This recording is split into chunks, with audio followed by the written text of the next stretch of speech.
Donc Arbalange Culotté Engagé innove en introduisant sur le marché un service unique de location, entretien, collecte de couches textiles pour les crèches.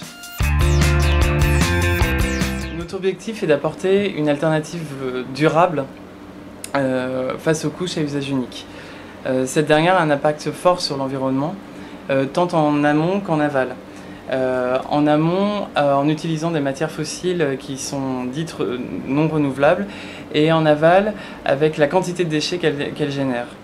À moyen terme, ce serait l'adoption de ce service responsable, et à long terme, ce serait une banalisation qui entraînerait une réduction massive des déchets. Le service en lui-même, on essaie de vraiment développer un côté innovant tout en respectant l'environnement dans notre projet. Alors les risques sont tout d'abord l'arrivée de nouveaux acteurs avec de gros moyens financiers. D'autre part, c'est de perdre ce côté innovant avec des gens qui vont venir sur le marché avec des services MeToo. Travailler dans des fonctions marketing et communication dans des groupes internationaux notamment.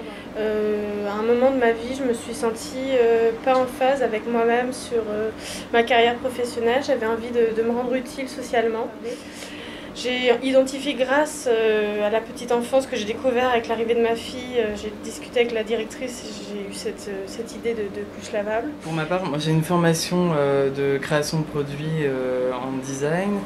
À l'issue de cette formation, j'ai travaillé dans différentes grosses sociétés et ces expériences dans ces grosses sociétés, elles m'ont simplement révélé à quel point il était difficile en fait de se créer au sein de ces sociétés-là, de partir sur un projet qui soit un projet peut-être plus personnel.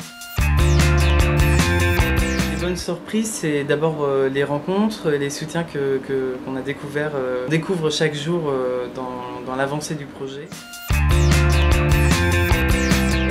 Les difficultés, ça va être le manque de réactivité de certains acteurs avec lesquels on essaie de travailler. Puis, une autre difficulté, ce serait aussi de ne pas compromettre le caractère innovant du projet.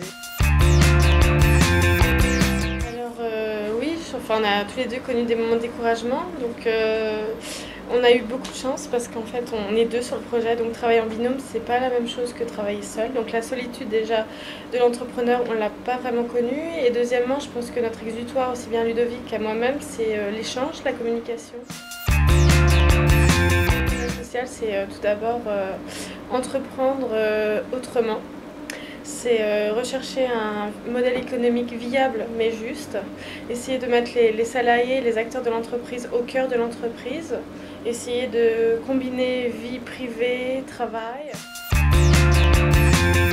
Les valeurs d'Entrepia rentrent totalement dans le cadre de notre projet. Dans un premier temps, avoir un projet qui soit économiquement viable. Le deuxième point, ce serait avoir une éthique sociale au sein d'une entreprise responsable. Et le troisième point, ce serait être innovant par le caractère social et le caractère environnemental du service.